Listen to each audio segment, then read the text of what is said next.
Aloha, everyone. Welcome back to another Stop the Hate podcast brought to you by the California State Library.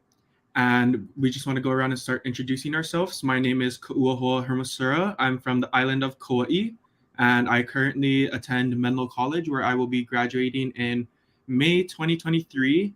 And I am of Native Hawaiian descent and the president of the Menlo College Pacific Islander Club. Aloha, everybody. My name is Momilani Martins. I'm from Kauai as well. I go to Kauai Community College, majoring in Hawaiian Studies. I graduate in May 2023 with my associates, and I'm the president of the Hawaiian Club. Aloha, everybody. My name is Kumali'i Homeatronis. I am also from the island of Kauai. I am currently attending the University of Hawaii at West Oahu and majoring in political science, and I will be graduating in 2024. Okay, awesome. So now that we got to know everybody, let's just dive right into it and start with what does hate mean to you? And it can be like a hate crime, a slur, or something way more subtle.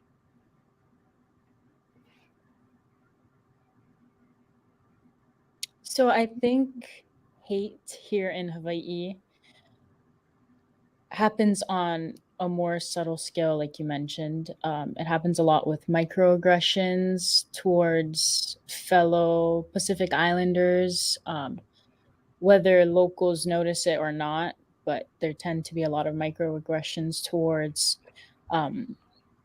those with Micronesian backgrounds or Melanesian backgrounds who don't come from a Polynesian background that live here in Hawaii. And hate to me are those microaggressions. It's the not realizing that we're all kind of in the same boat in terms of discrimination and hate and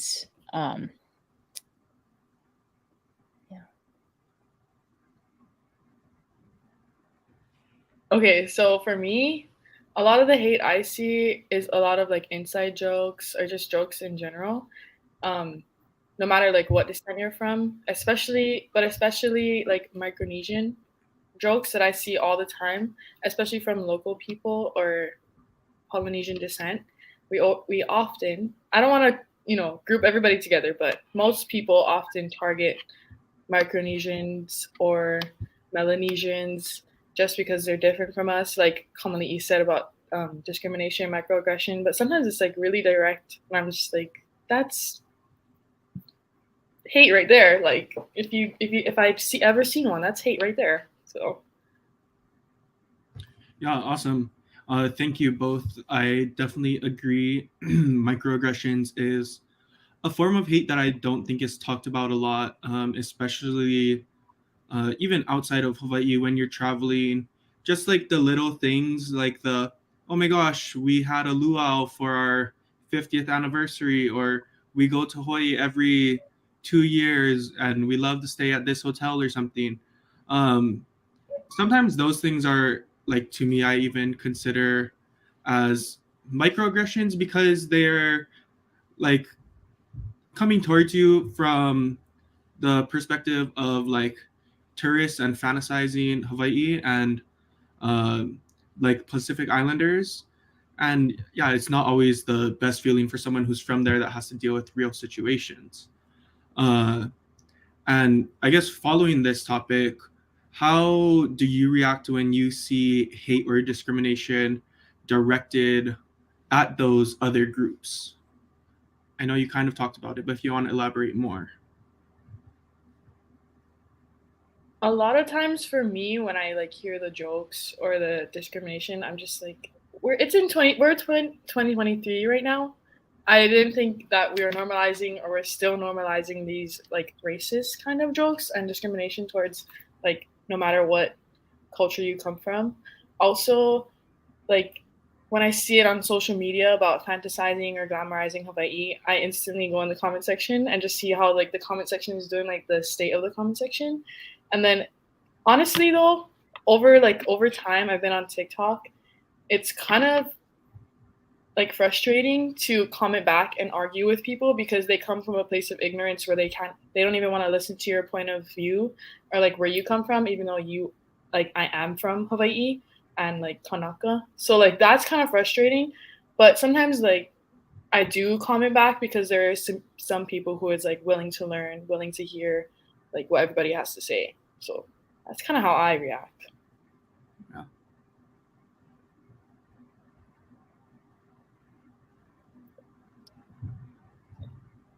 I think that our actions on social media and how we respond to those jokes and the slurs and the over glamorization of Hawaii, I view it as important to respond to those kinds of posts. Just a comment, just to know that, especially if the comment section is like overwhelmingly agreeing with the post or not many people are calling it out, then I like to comment on it. And it is frustrating because people do not understand and they're just, yeah, ignorant, and the lack of education on how that could easily be, if it's coming from a Hawaiian's point of view and like a Hawaiian individual or Polynesian individual is posting hate or a joke about someone of Micronesian descent, for example, they don't realize that it could easily be them being made fun of, Right. and they wouldn't appreciate it either. So I think it's just a lot of putting ourselves into the subject of the hate or the object of the hate's shoes and seeing how detrimental that is to us. Mm-hmm. Yeah, thank you for that. Do you think that the hate or discrimination is a learned behavior from colonization, or do you think it would exist if colonization hadn't happened and we had developed our societies on our own?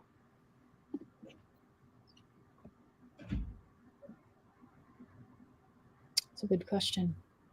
I Yeah. definitely think that like hate or discrimination or even like racism sometimes can be learned behavior because a lot of the way like children act is learned from their parents and like people they grow up Sorry, around. I don't know. No, you're good. But yeah, I think it is a learned behavior, but I'm not sure if it's from colonization. I'm sure that's a what if question because we don't ever know. But thinking on colonization and like the whole plantation era of Hawaii, a lot of ethnic groups were put together and somehow everybody got discriminated against. So I'm not sure how that would work out, but I do know that like the Polynesia, Melanesia, Micronesia, there's a lot of love in between like all three groups, like all throughout the Pacific. And I'm sure without colonization, we all would have appreciated each other and loved each other a lot more. I feel like just without colonization, because I feel like with colonization, it kind of like singles people out, and then you kind of feel like you have to single out somebody else so that you're not getting the attention. I don't know. That's just like from my observation. But that is a good question. Hard thinking question. I think Momi brought up a good point with plantation days and how there are different ethnic groups coming into Hawaii. And I think that a lot of the anger was a reaction to being in a state of oppression from those ethnic groups. And it was just reacting towards how the those minority groups were treated, and the subtle hate that they received through microaggressions and slurs on the plantation, and just not treated well. So I think a lot of their anger was pushed back towards the oppressor. Um, but what that did was it normalized like hate on different ethnic groups in Hawaii. and they saw it that maybe if we hate on a different ethnic group, then maybe we'll be in that position of the the higher up or the majority group, and we won't be the oppressed anymore. So I think it's a lot of it is like a battle to get out of that Right. oppressed position, that oppressed state.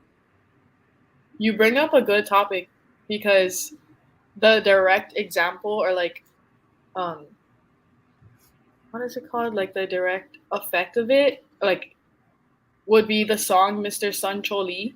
You guys know that song? It's like Mr. Sun. Yeah. In that song, it pinpoints every single minority group that was in the plantation era, and that is the exact result of all those minority groups put together, oppressed by businessmen, and then coming against each other. Like, although it is like a light-hearted song, it's kind of just like now you see how the discrimination, the microaggressions work. Like, that is something to look into as well. Like, do we talk about it as a joke now, or should we like dive into it and digest the song? That's what came up to me when you brought that up. Yeah, I really like what you both said. I definitely think it comes from a place of trying to put yourself above others because you're trying to achieve that goal of not being the oppressed. And the only way to do that is, or if you, for people to see to do that, is to become the oppressor, which creates the like Pacific Islander, Micronesian, Melanesian hate within each other, and which is why like we end up fighting each other instead of coming together to unite against a greater force or to achieve something greater. Um, yeah, that was really awesome conversation. And kind of relating back to the original question, uh, how, if you have, but how do you react when you see hate or discrimination directed at yourself? Or have you like felt moments in your life where that has happened?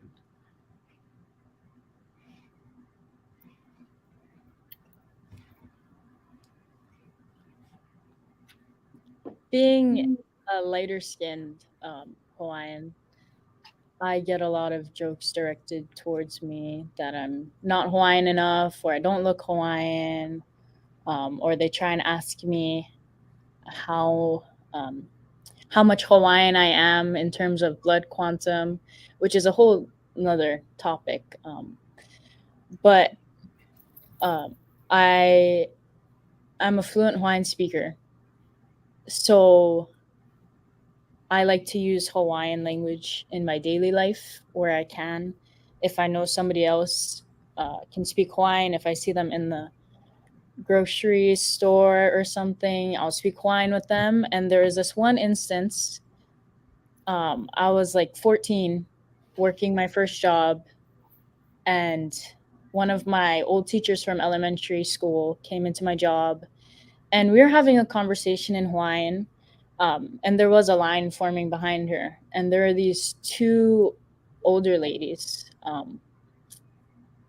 Not going to be race specific here, but they were kind of talking a little loud, like they weren't whispering or anything, but they were like saying like, "Why are they speaking Hawaiian here? What are they doing? Like, this is America. This is not Hawaii. Why are they speaking that language? It sounds dumb." They're like kind of hating on us speaking Hawaiian, which I think that's another point of hate, although it's not directed to how I physically look, but how Hawaii or Hawaiians are perceived in Hawaii, and the Hawaiian language and culture is perceived in Hawaii by outsiders or other people visiting Hawaii. Yeah, I had to restrain myself because at that point I thought that my job was more important than standing up for myself, which now I would go back and I'd probably have some choice words, or I try to educate people who may say some things that are hurtful or not politically correct. But yeah, that was one instance where I experienced that kind of hate, and it was kind of striking for me because some people they hear Hawaiian language in the community, and they're like super proud to hear it being spoken in public because they know the history of Hawaiian language. They know that it was banned and taken away. So they appreciate it being brought back to life. But I think that the lack of education is really contributing to this hate that Pacific Islanders, specifically Hawaiians, receive. So like for me, the way that I handle hate, it kind of just depends on the situation.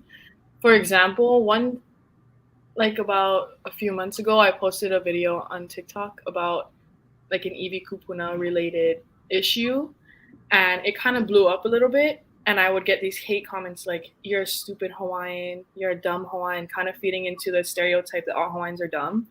And I never had anybody tell me that before because I went to a school that only had Kanaka, and we were all uplifted and encouraged to, get our education and, embrace that. So I didn't know how to go about it at first, and it kind of got me a little bit. Like maybe I am just a dumb Hawaiian, and it might have just been because of my vocabulary, because I'm not really well spoken, but I can speak good English, kind of. And so in the comment section, people were, what is it called? They were like supporting me and like defending me in the comments, but I didn't want other people to do it for me, like fight for me. So then the next day, I made another video responding back to that, like, "You're a stupid Hawaiian, you don't know what you're talking about." And I just put up all these receipts of like these sources that I found. And it was kind of like an empowering moment for me because I do kind of talk dumb, but that's just how I talk. And not all Hawaiians are the same, right? So like Kamali'i is like very well spoken, but then you might also talk to a Kanaka that only speaks Pidgin. That doesn't mean that they're stupid. And that's like the only way, like that's the only one way I could think of getting direct hate and like dealing with it that way, because I kind of do have a little bit social media presence. And so dealing with hate, especially on social media, can either knock you down or bring you up. And I try to use it in a more empowering way. Like, I know my stuff. You don't have to come for me. You might just be mad. Like, this might just be you. It's not me. I didn't let it get to me as much as I thought it would have.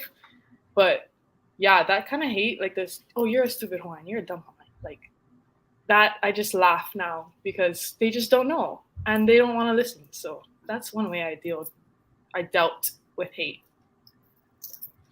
Yeah, I mean, I relate to both of your guys' stories because, I mean, me and Momi know that we make videos talking about Hawaiian topics or Hawaiian culture, and sometimes we receive hate on those videos, and it can, like you said, it can make you feel like bad whenever someone talks bad about you on the internet, and really makes you question yourself. But taking that time to realize that, no, I know what I'm talking about. Like, this is my culture. This is where I come from. This is how I grew up. Like, this knowledge is me. Like, I am a part of it, and being confident and like responding in a way that doesn't like bring you down is something very difficult to navigate, but something I think that we've been trying to work on. And then with Kamali'i's story, I mean, just a couple years ago, I was looking for a job back on Kauai, and these people, I did this whole interview and everything because they were from out of state. They just moved to Hawaii, and they were looking for someone from Hawaii who had connections, who could help them with all these different things. And then in the end, they like asked me, "Where am I from?" And so I told them I'm from Kauai, and they're like, "No, like, where are you really from, since everyone moves here?" And I had the same reaction. Like, in that moment, my jaw dropped because I was like, my dad was born here, like, I'm native Hawaiian. And then they were like so shocked to find that out because people don't realize that, I don't know if Native Hawaiians exist or just Native peoples and Pacific Islanders, especially in Hawaii. And I think that's where a lot of my like understanding of this topic comes from, is being directly impacted in those ways. Because I've had multiple conversations like that, actually. And it's funny to talk about now, but in the moment you're shocked, and then when you share it with people, they're even like more shocked that, like, native people, that someone would even say that to you, because it's almost like so much disbelief. So I ended up not working with them, but Good. yeah. Good. I just felt like that was very similar to Kamali's story, about like people saying things that they definitely shouldn't have. But moving on, how do you think, we've talked about people who have shown hate and everything, but how do you think people can be allies to stopping the hate against discrimination and other things like that?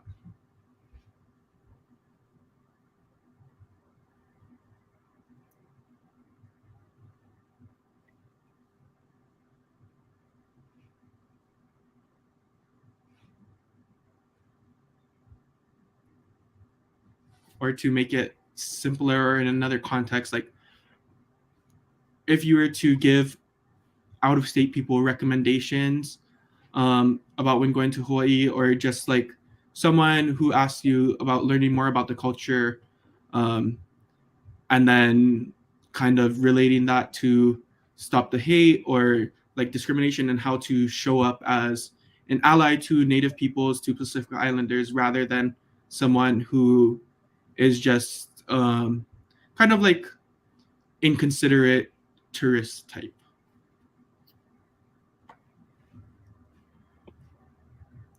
The one way I see people giving recommendations to tourists is to support local. And that's kind of contradicting a little bit, because then some people are like, don't expose our local spots. But I believe that, yeah, they should support local, because instead of going to those out of state businesses or like restaurants and a hotel, like, I feel like, yeah, there are places that tourists could go to and support local that way. Also, I would tell them, like, respect our Aina. If you see someone of a different ethnicity, don't say something stupid, because that happens a lot. Because they feel that they're entitled to get what they want and what they have, because they have money and they travel to Hawaii and they're just entitled to everything here when it's really not theirs. Another way is just like, I saw somebody say we should put like a video on the planes coming from the continent that land in Hawaii, and I think that would be amazing. Like a good informational video of how to conduct yourself and how to act, how to have your kids act here. Um, giving them some pointers, and then in that way you could like add in stop the hate related type things in there. I think that's a good way to do that. Also, just videos, like we mentioned social media a lot.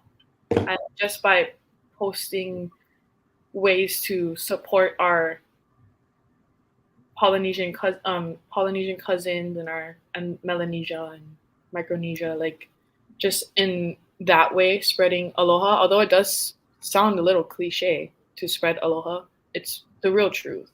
Spread aloha and stop the hate. I think, yeah, that's all I can think of. Awesome. I think they do have videos on the planes when you travel here, but most people just turn them off. They Yeah. don't pay attention.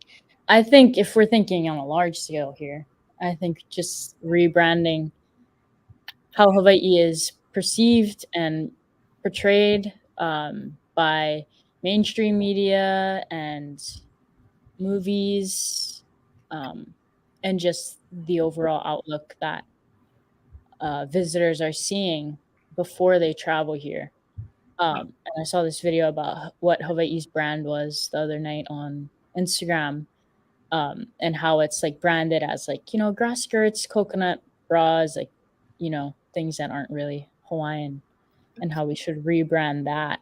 And that's a whole different conversation, because that requires like us to decide what's ethical and sharing like Hawaii's culture and not really selling the culture, and where that line is. But I do think that stopping the hate and discrimination that we receive from visitors does start with education, the proper education.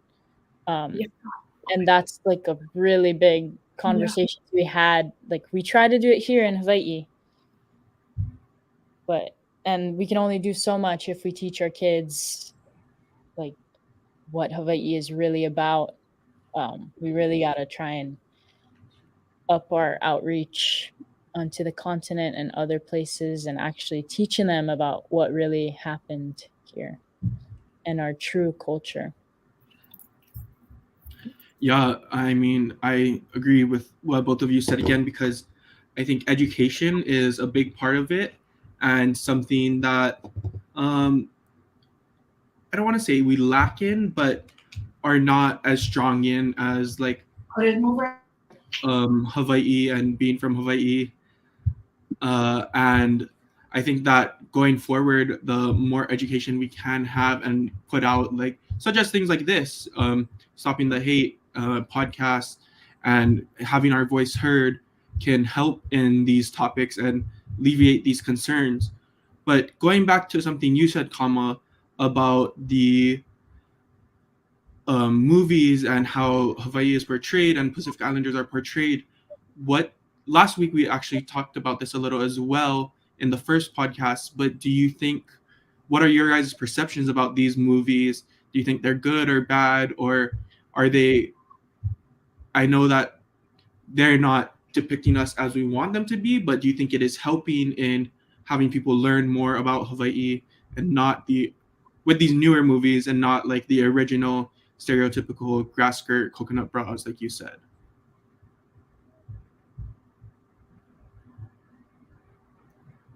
I think, for example, like Moana, that movie, it did a good job of not making a joke out of Polynesians. Um, it wasn't really a comedic movie, or if there was comedic points, it wasn't really directed towards um, Pacific Islanders.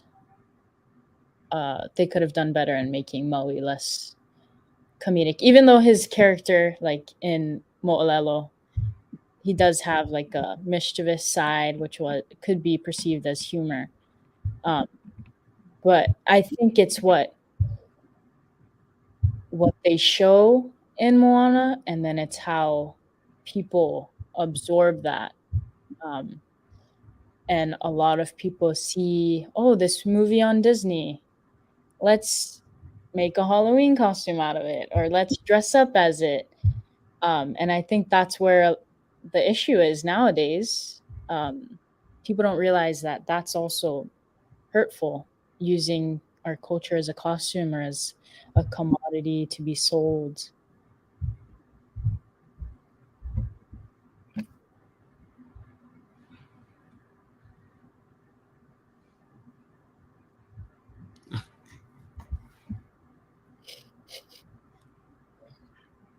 I think we can cut this part out if we want to wait a second for Momi.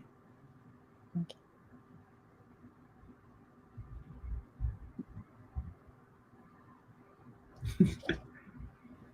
One show that I can think of that kind of does it right would probably be Hawaii 5 because it's kind of realistic in a way. But then when we bring up like Moana, although it is about a lot of Polynesian cultures, the way after people reacted watching it, they like to tie it into Hawaii Mm-hmm. and just Samoa. But it's a lot of cultures. And, then we can't really claim like, oh, we're the only voyagers. No, because that's how all Polynesians were. But just the way that they perceived it, like, oh, Moana's Hawaiian because her name is Hawaiian. But they never said this is a Hawaiian movie or a new movie about Hawaiians. It's just appreciating all Polynesian cultures. And if they were to watch the background video of like how they made the movie and how they did their research, then that is how you learn that it's about Polynesian cultures. But also, I do agree with how people are like, I'm gonna dress up as the rock. I'm gonna dress up as Maui for Halloween, and I'm gonna put on Moana's costume. And I don't like it that much because then, like commonly you said, my culture is not a costume, and I often find myself commenting that on TikTok because people still do it to this day, and they don't get that somebody else's culture is not the way to dress up because it's just not right. And yeah, also Avatar: Way of Water. I haven't watched it, but um I don't know how I would react watching it because I heard that it's about like Aotearoa, right? Did you guys watch it? No, I told you, mommy, I don't want to watch it. Oh yeah, I know. Okay, so I did watch it. Okay. And it is an interesting take because there are scenes where the whales have like tribals on them, and then the people are like making lao lao. What? Yeah, it was interesting to see in the theaters. I read some background on it and how there's some like discourse with the filmmakers and everything like that. But to me, it's a good and bad because I felt it's depicting our culture in a better way and showing like how much Native people, especially Polynesians, have a connection with like Aina land, water, and how special those connections are. And like when like there's a scene where one of the whales is killed and like the avatar person who has a connection to that like animal is like feels it in her like na'au is the only way I could describe it. She feels it, and it's like similar to when that whale washed up on Kauai a couple months ago. It's like the people went out there and went to go be with it in its final moments. Like Kanaka went to go watch over it. So I felt there was a connection for me there. But then I looked at it from a non-Pacific Islander standpoint and realized like I don't know if they're understanding that that's how I feel about it, and if the connection is the same, you know, or if they're just seeing it as like blue people playing with animals and making like funny foods. So that movie definitely has me on a 50-50 because of some things were portrayed well to my like liking, and then other things were like, are you serious? And then how that like point comes across. I did, however, see like a small clip on TikTok of the movie, and it was where like the native avatar people, like the actual ones that were like born like that, were like calling out the ones that were like made in a lab. You know what I'm talking about? Like I never watched the movie, so I don't know the right vocabulary. But they were like, "What are you doing? Like, why are you think that you're native but you're not?" Like that kind of thing. And although that is kind of discrimination, I do feel like we experience that too because there's people that come here and they claim, "Oh, I'm Hawaiian. I've lived here for 7 years. I should get Hawaiian discount." Like, no, that's not how it works. Just because you have a Hawaii state ID, okay, it doesn't make you Hawaiian or whatever other culture you're claiming to be besides the one that you're born. Like that, I did see that clip and I was like, damn, this is real life stuff right here. Like we experience it. And I'm like, I should have watched the movie, but you know, now I guess I have another reason to. So yeah.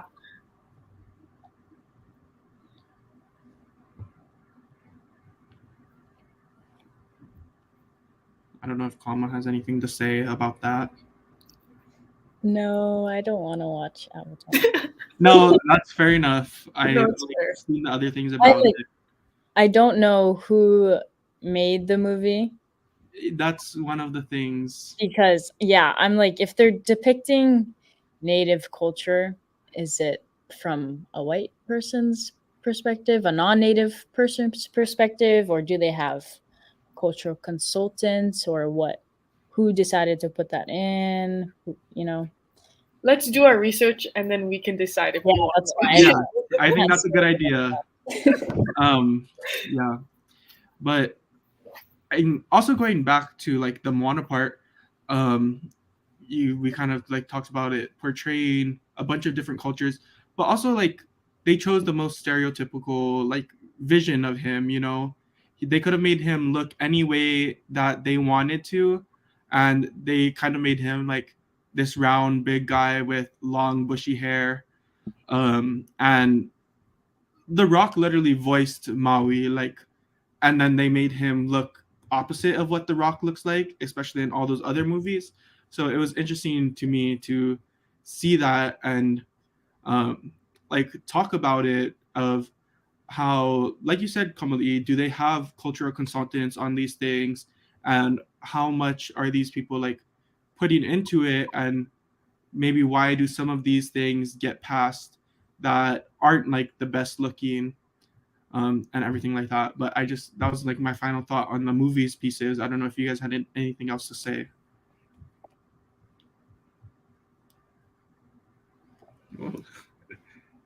Okay. Then my next question is in regards to like Stop the Hate and what we've seen in the past, and seeing how things have gone throughout the years. Do you think things are getting better or worse or staying the same, or in regards to this topic?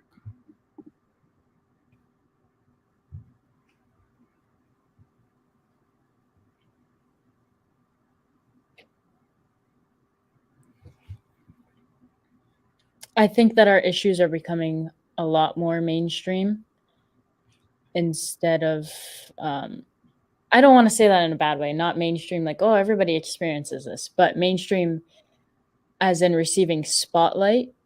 Yeah. Especially through the rise of social media and native creators or Pacific Islander creators coming on these platforms and speaking about the hate and the discrimination that they experience, being a Pacific Islander. So I do think that more light is being shed on these topics, and with that, social media kind of proctors an interaction with the person who posted it, the Pacific Islander who shared that issue, and the community members or the viewers who get to respond to those and learn more about it. I do think that a lot of creators, they hear, never mind, we're not going to get into that because You can say it. well, I think a lot of creators, they hear one thing and then they just put that on blast, but they might not have all the sources behind it. So I do think that as a creator or somebody with a platform, and you guys both know, like, you don't say nonsense stuff on your platform. You use your platform to educate people and to provide accurate information. So I think it's good when accurate information is being presented on issues that Pacific Islanders face, and then we can have a conversation about it and kind of work out the kinks.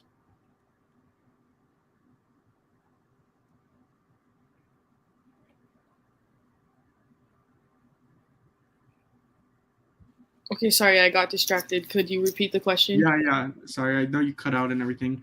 But like, the question was generally, do we think things are getting better or worse in the regards to like Stop the Hate or into these hate kind of topics and aggressions and everything like that?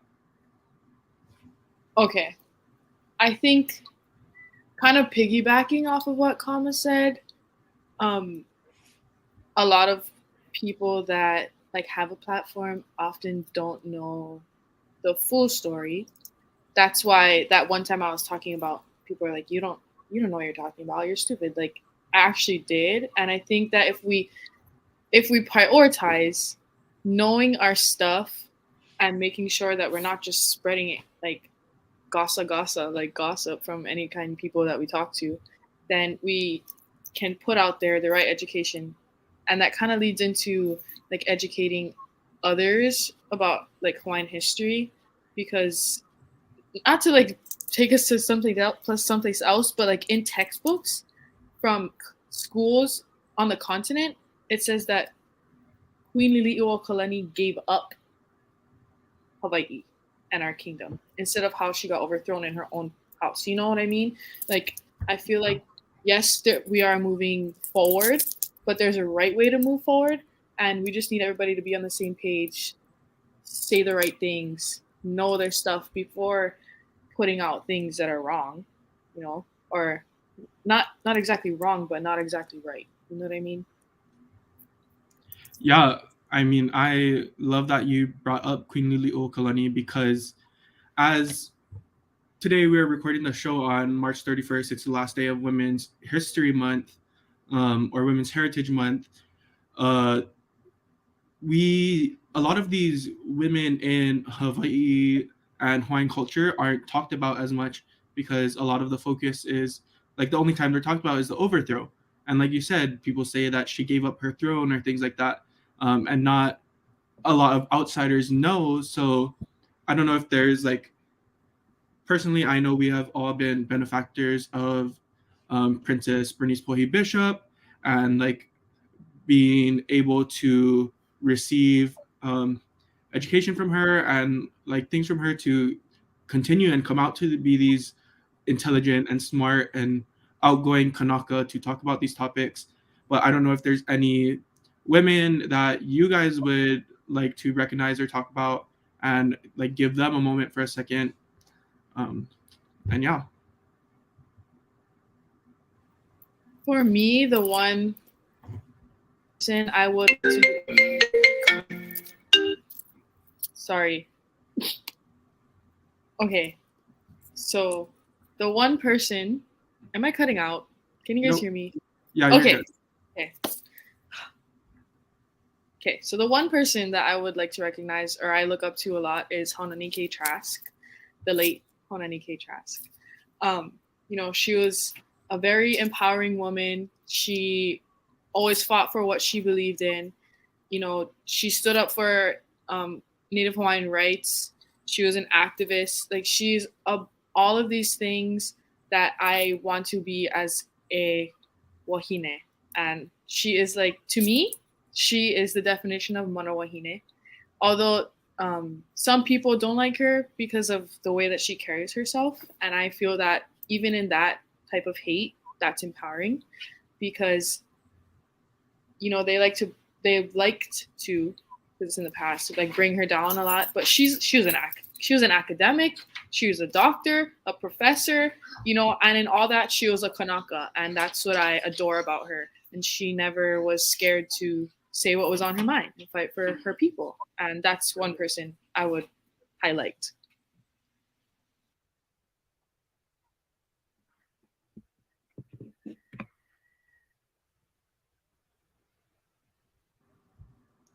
Kamali'i, do you have anyone you want to talk about? Mommy took my answer, but I mean, if there's any more you want to elaborate or someone else you guys want to mention as well, feel free. let me think. What about Ruth Ke'elikolani, Kamali'i? Oh yes, I look up to Ruth Ke'elikolani as a wahine. During the 1800s, she refused to speak English. She only spoke Hawaiian, and she represented herself in court through Hawaiian language only. And she had a translator, and she was really important when we look back at. I know I don't think a lot of people watching this will know who Ruth is. Do you want to give us a little description about her? Or Momi, whoever you guys can tap in. She's King Kamehameha Ekahi's girl. I don't want to be wrong. Oh yeah, it's okay. It's okay. Who was in that? We can cut this part out. Who was a princess? Tell me not. Yeah, she was Poahi's cousin. Yeah, Poahi's cousin. Yeah. Okay. Well, awesome. Thank you both for that. That wraps up all the questions that I had and kind of the things we talked about. But was there anything else you folks wanted to discuss? I wanted to bring up a question, actually. Do you think that we have an obligation as Pacific Islanders, whether that's ethically or not, to correct people if they're saying things wrong? Do you think that we hold that obligation, or should we be, I don't want to divvy away from your guys' answers, but should we be pressuring um, higher ups? I guess in this would be like the government, the education system. Should we be taking that responsibility and correcting those, or do you think we have an obligation to individually correct others when they say something wrong?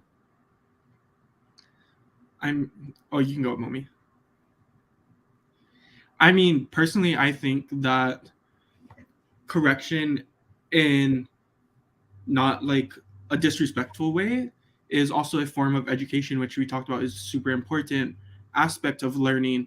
And I think if you're dealing with any Polynesian names, you should at least try to say them correctly.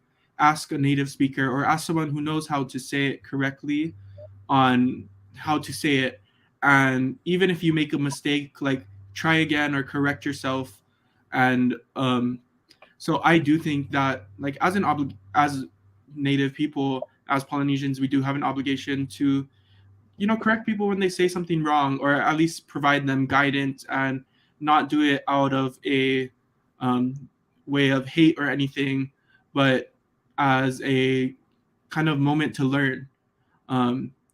If someone is saying like Kauai or Hawaii or something, like I think I know I've made videos on it in the past, and I got like hate for that too, because I was like, oh, saying Hawaii or Hawaii, and kind of just trying to instill the correct vocabulary, because people will say that's not the correct way to say it, but the correct vocabulary into it, and then it becomes a normal thing, and then it's less about saying it wrong or deviating from the original name, and reclaiming those names and using them as like a form of, like, I don't want to say empowerment, but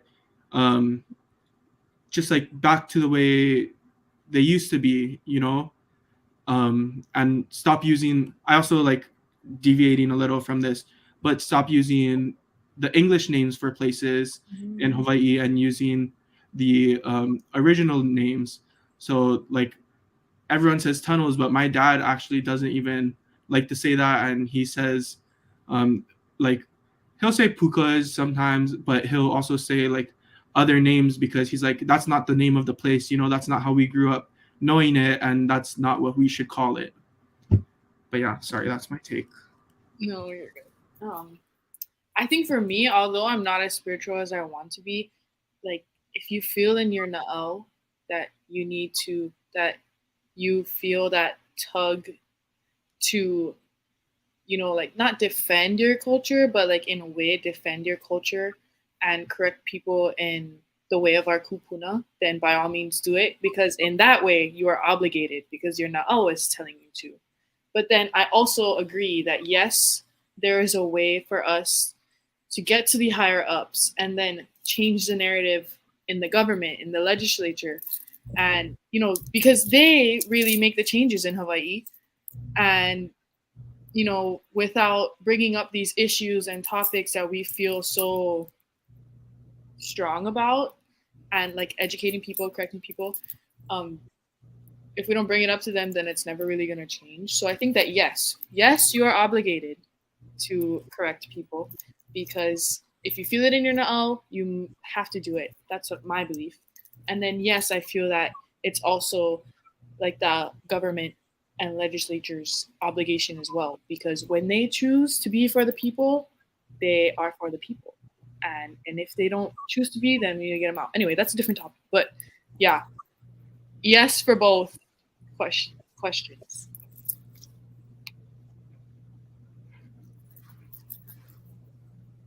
You're muted. Kamali'i, what are your thoughts since you asked the question to us? I do think that as Pacific Islanders, we do have an obligation to correct people when we hear them say something wrong, although it can be draining because it happens so often. It's really like energy draining to be so repetitive about issues. But I do think that if we hear something, we should say something. Yeah. And I think it's just a part of educating the collective. You know, if you just let one person go and think, like something is wrong, then they might tell three other people, and those three other people tell three, and it spreads. So I think that knocking the ignorance out and nipping it at the bud, where you can be the change that you want to see, I think that's really important. And I also want to comment or ask about do you guys think that non-natives should be correcting people when they bring up certain things? Do you think that they have, I wouldn't say a right, but for lack of better words? I think I appreciate a lot of like non-native people making videos and bringing awareness to topics, but I feel that it's not really their place to be correcting people on native issues because they're not the native of said native issue. You know what I mean? I feel like, there's a fine line between like being an ally and then trying to be the person on the front line. You know what I mean? Like if this is a native issue, then let native people talk about it. Because oftentimes I do see non-native people trying to spread awareness for clout. Because they're like, oh, this person lives in Hawaii. Oh, I'm gonna follow them, and then they gain all these followers when there's actual native people that are like at this level who bring up the same issues, but they're not getting the same recognition as the non-native said person, right? So like I feel that I do appreciate all like the awareness that they're bringing to topics, but I feel that it's just really not their place to correct people. Like although you did say when you see the wrong, say something. I feel like that's one thing that you could be like, that has me thinking actually. Yeah. Yeah, I mean, I think that kind of what Momi said, there's a fine line. I think for me, it's a line between education and then like trying to correct others. If you're just educating and putting the information out there, I think that's okay. And I think that is actually very helpful because, the more people that talk about the correct information or the correct things, the better. Because like we said, they go tell three other people and those three people tell three more people, and it like can grow in a positive way.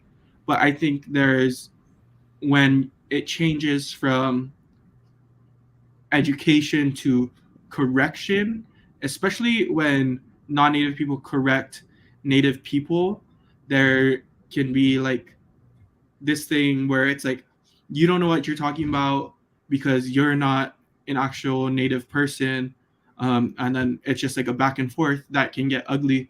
So I think just being a supportive ally who provides education but does not try to correct others is like an important thing to do, which now that like Momi said, you make me really think about it because it's a really fine line to walk between being that like supportive person between versus being that person that's like you're wrong.